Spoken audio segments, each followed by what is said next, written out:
जी, अब हम बात करते हैं जेहोवा विटनेसेस की, उन लोगों की। ये एक ऐसी ऑर्गेनाइजेशन है, इनके संख्या हमें आज अपने सामने देख सकते हैं। ये मैंने कहीं और से नहीं उठाई है, उन्हीं की वेबसाइट में गया हूं। उनकी वेबसाइट है jw.org। मैं इसे प्रमोट नहीं कर रहा हूं, मैं कह रहा हूं इससे बचें। दुश्मन की पहचान करानी जरूरी होती है, समझ रहे हैं?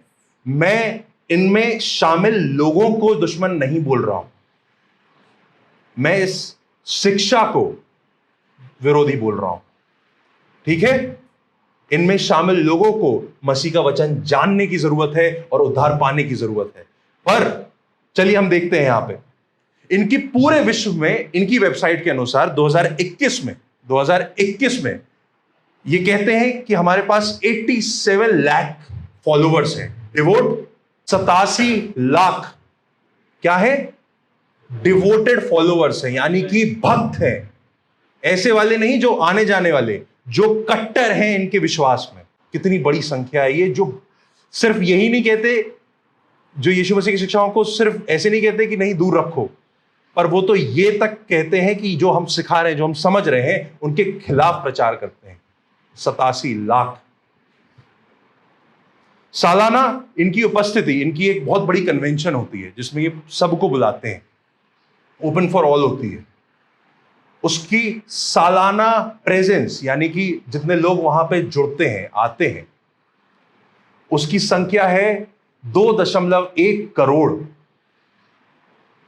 जितनी इनकी कॉन्फ्रेंसेस होती हैं उसकी संख्या है अलग अलग व्यक्तियों की, जो इस 87 लाख की बात नहीं कर रहा मैं, अलग 2.1 करोड़ जो इन शिक्षाओं से कहीं ना कहीं प्रभावित हैं। ये कितने देश में सक्रिय हैं? 239। भारत में जब हम इनकी संख्या देखते हैं, इन्हीं की वेबसाइट के अनुसार है, इनके 55,408 सेवक इस वक्त भारत में लगे हुए हैं। उन्होंने अपने भक्तों की संख्या भारत में नहीं दी है, लेकिन आप सोच लीजिए एक सेवक कितना कुछ कर सकता है। तो 55,408 सेवक इस वक्त सक्रिय हैं, इससे ज्यादा ही। और इनके खुद के चर्चेस, इनकी खुद की जमीनें, इनकी खुद की बातें, इनके खुद के लोग, 908 कलीसियाएं हैं। ऐसी कितने अच्छे सिखाने वाले चर्च हैं जो आज जमीनों के लिए, जो आज घरों के लिए, आज लोगों के लिए तड़प रहे हैं। और इस झूठी कलीसिया के कितने चर्च बस चुके हैं? 906 सिर्फ भारत में। Jehovah witness Charles Taze Russell की शिक्षाओं से शुरू हुआ। चार्ल्स टेज रसल का जन्म 1852 में, 1852 में एलिगनी पेंसिल्वेनिया में हुआ था। 1852 में, बहुत पुराने व्यक्ति हैं, देख ही रहे होंगे आपको।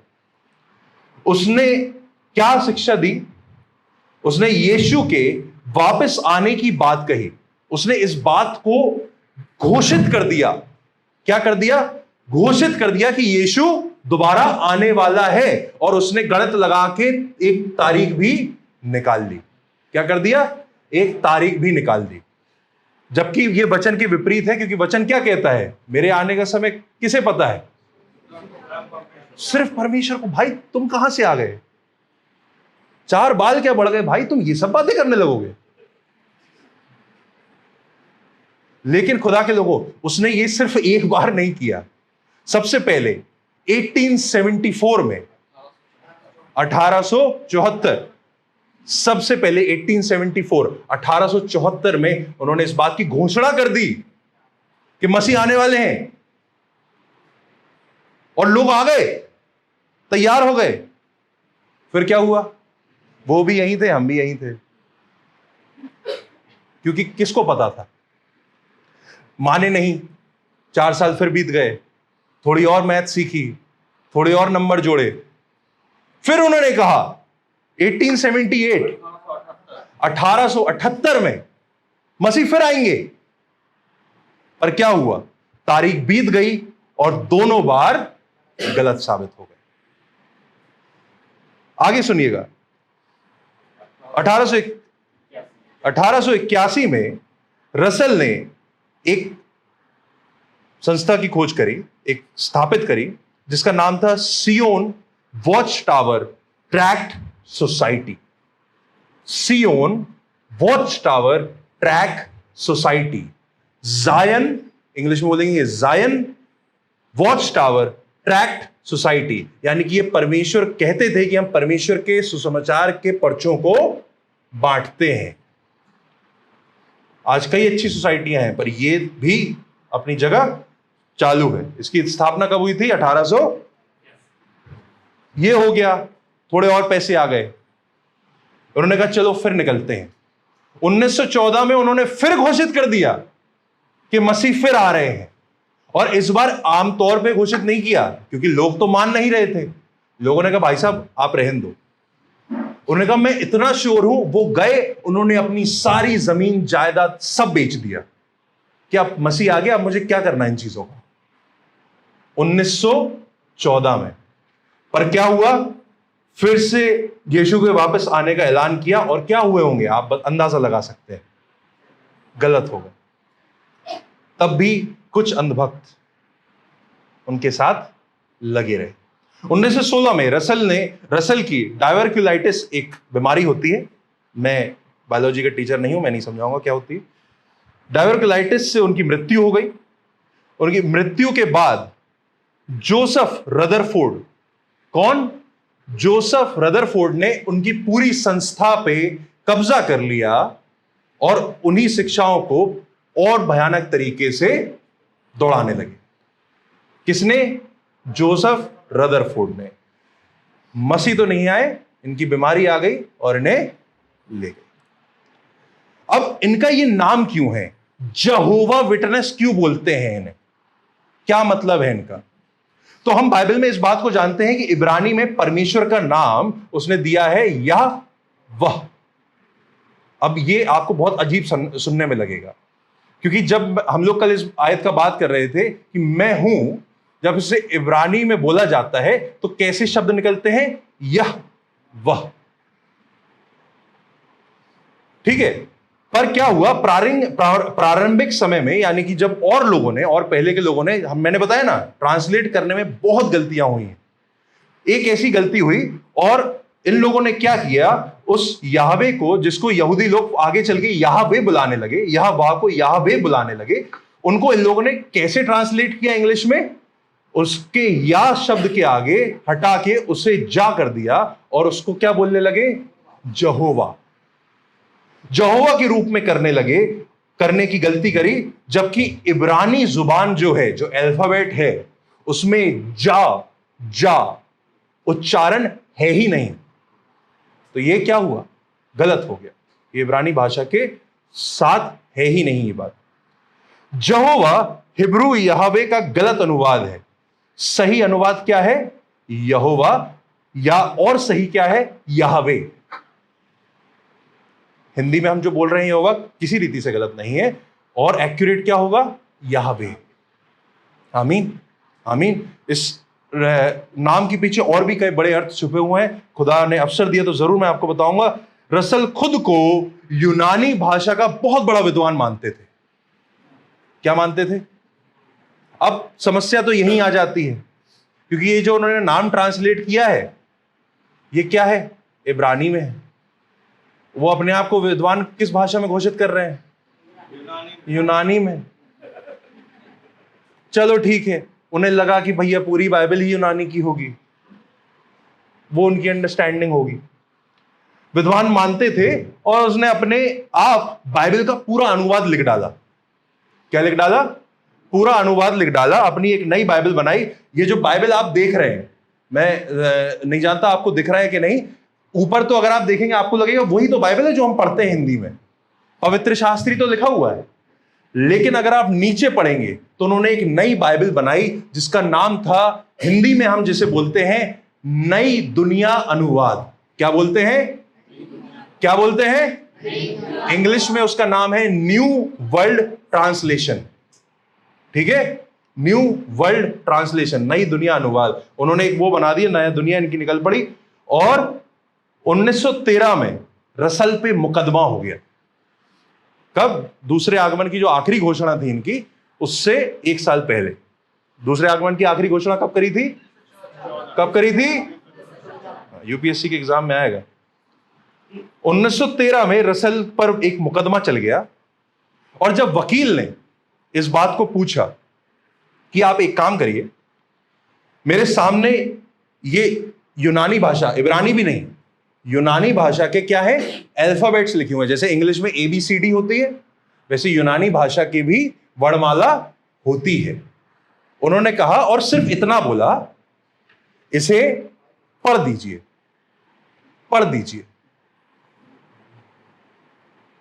ठीक है।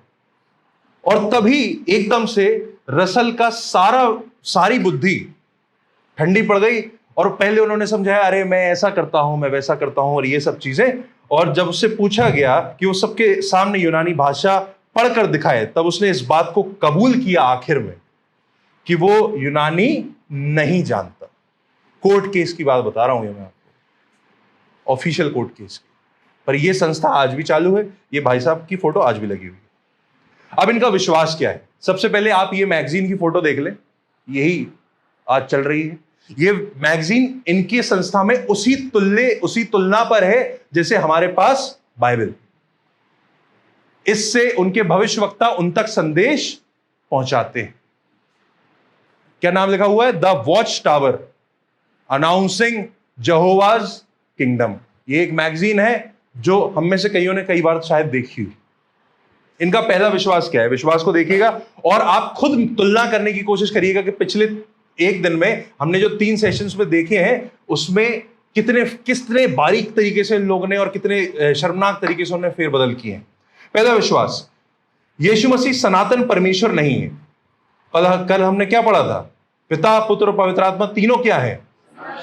यीशु मसीह सनातन परमेश्वर नहीं, केवल एक फरिश्ता है। क्या है? फरिश्ता है। और उस फरिश्ते का नाम क्या है? माइकल। क्या नाम है? एक प्रधान दूत जिसका नाम हमें मिलता है। उन्होंने क्या कहा? ये यीशु वो है। कहां है भाई? कहां इस बात का सबूत है? कहां से जोड़ रहे हो? उसके बाद यीशु माइकल फरिश्ते का इंसानी अवतार है, यानी कि यीशु स्वयं परमेश्वर नहीं जिसने देह धारण करी। हाइपोस्टैटिक यूनियन नहीं मान रहे हो। उन्होंने ट्रिनिटी तो पहले ही रिजेक्ट कर दी कि यीशु सनातन नहीं है। जब ट्रिनिटी यानी कि एक परमेश्वर पर 3 शख्स, उसमें से उन्होंने एक शख्स को तो हटा ही दिया ना यहां पे, तो ट्रिनिटी बची ही कहां उनके हिसाब से? तो वो इस शिक्षा को बिल्कुल नकारते हैं, ट्रिनिटी शब्द को नकार देते हैं, ट्रायून गॉड को नकार देते हैं। उसी के बाद माइकल फरिश्ते का इंसानी अवतार, हाइपोस्टैटिक यूनियन, उन्होंने यहां पे नकार दिया। ठीक है। और ये सारे विश्वास कब उजागर हो रहे हैं? ये सारे विश्वास उजागर हो रहे हैं सन 1914 के बाद। पर कैल्सिडोन ने कौन सी सदी में, जबकि ऑलरेडी स्थापित कर दी थी ये बातें? 451 तब भी भाई साहब नहीं, हम ये बातें मानेंगे।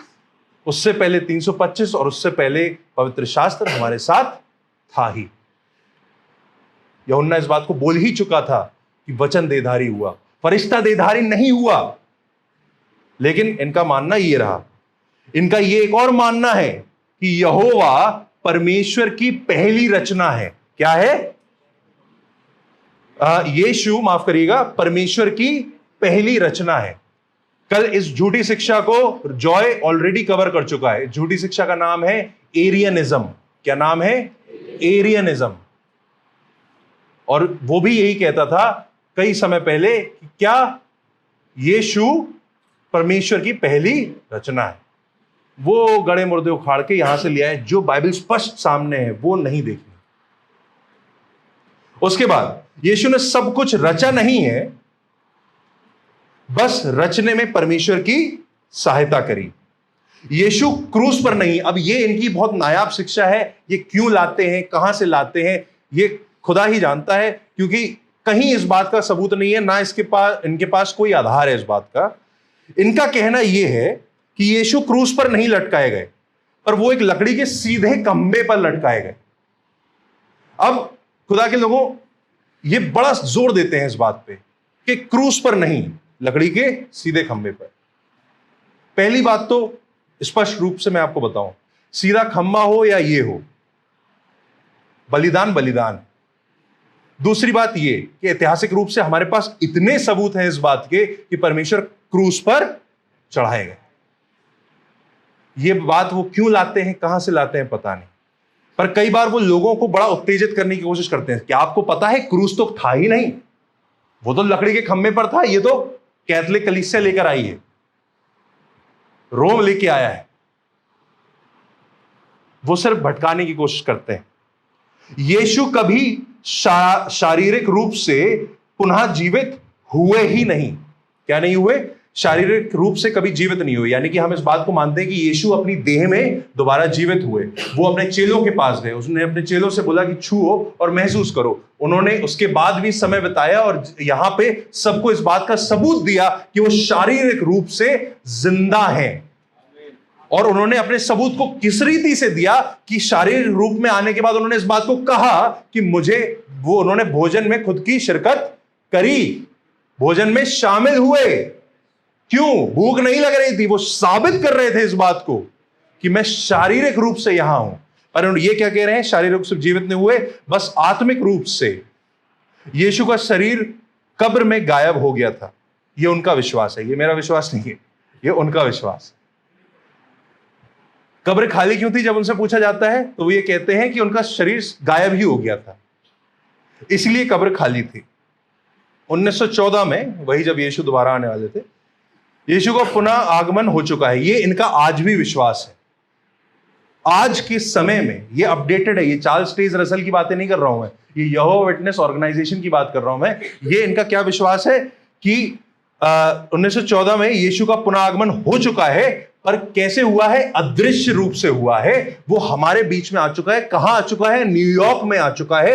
वहां पे एक कलीसिया भी है और वहां पे वो उन लोगों से बात कर रहा है। मतलब उनके पास कॉन्फ्रेंस रूम में यीशु मसीह बैठे हैं, अदृश्य रूप से उनसे बातें भी चल रही हैं, कॉन्फ्रेंस भी चल रही हैं, सब हो रहा है। और इसीलिए जो मैगजीन लिखने वाले वो जो कुछ चंद लोग हैं, वो इसी बात को क्लेम करते हैं कि हम डायरेक्ट यीशु से बात करके आपके सामने ये चीजें लिख रहे हैं। इसी बात की तो अथॉरिटी दिखा रहे हैं वो। उसके बाद क्या क्या उन्होंने बोला? आगमन हो चुका है, अदृश्य रीति से हुआ था। यीशु शारीरिक रूप से हमेशा के लिए मर चुका है। हम किस विश्वास को जानते हैं? हम इस बात को जानते हैं, हम इस बात को जानते हैं कि यीशु आज भी अपनी देह में पिता के दाहिने हाथ पर है। आमीन। पिता के पास वो किस रूप से उठाया गया था? अपनी देह में उठाया गया। आमीन। उनके अनुवाद के अलावा दुनिया की हर बाइबल गलत है। क्या है? गलत। यानी कि जितनी बाइबल आप पढ़ रहे हैं, इंग्लिश हिंदी डजंट मैटर, उनका इंग्लिश वाला न्यू वर्ल्ड ट्रांसलेशन और हिंदी में नई दुनिया अनुवाद, यही जो है सो है। इसके अलावा खुदा के लोगों, पवित्र आत्मा बस एक शक्ति मात्र है, कोई व्यक्ति नहीं। क्या है? शक्ति मात्र है। पर हमें सबसे पहले सेशन में भाई रोहन ने स्पष्ट रूप से क्या बता दिया था? पवित्र आत्मा कोई शक्ति मात्र नहीं, वो एक पूरे व्यक्तित्व में पूरा शख्स है, क्योंकि वो बात भी करता है, शिक्षा भी देता है, दुखी भी होता है। उसकी पहचान है।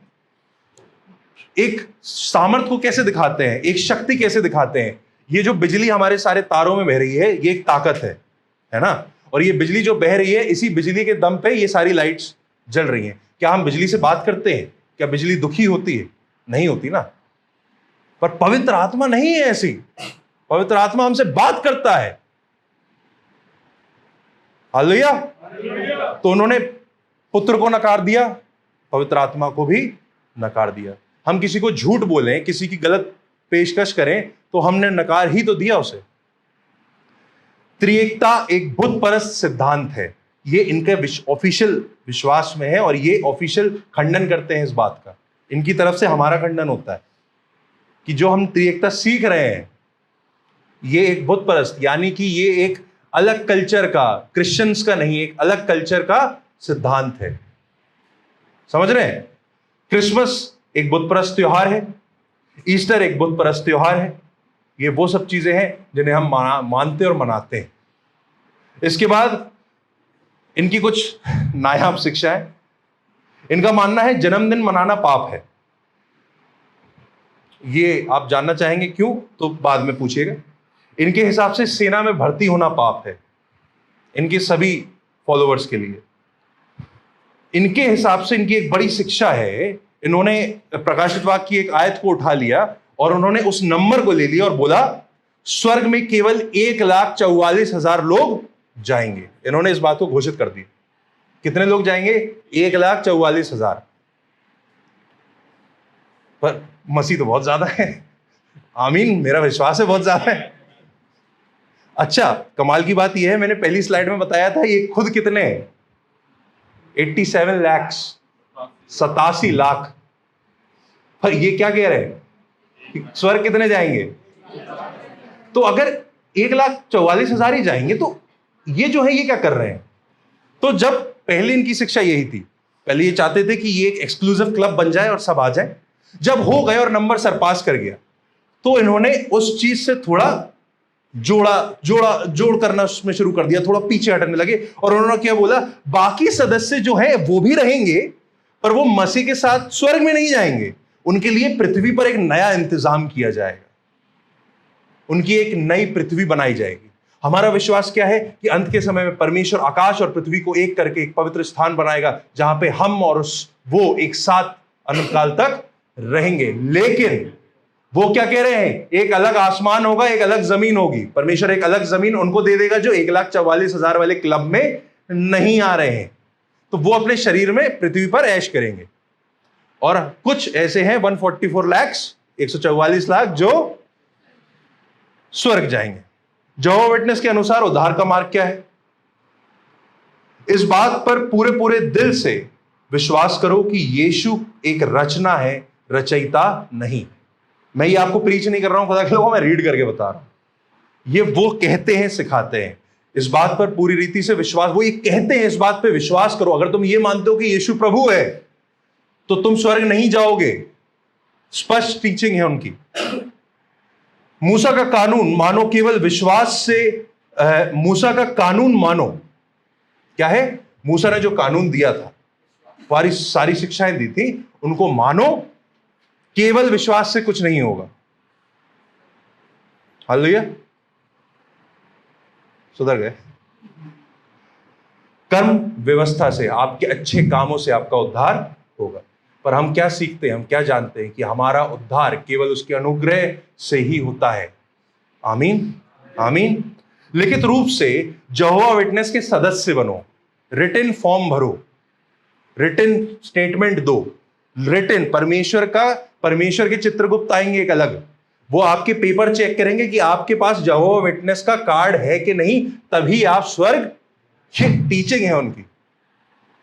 उसके बाद हर महीने में कम से कम 1 घंटे, ये एक अलग प्रकार का इनका वो चल रहा है, हर महीने में कम से कम 1 घंटे यहोवा विटनेस संस्था का प्रचार करो।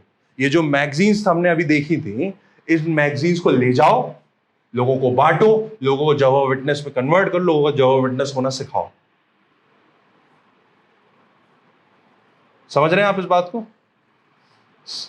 समझ रहे हैं आप इस बात को? उसके बाद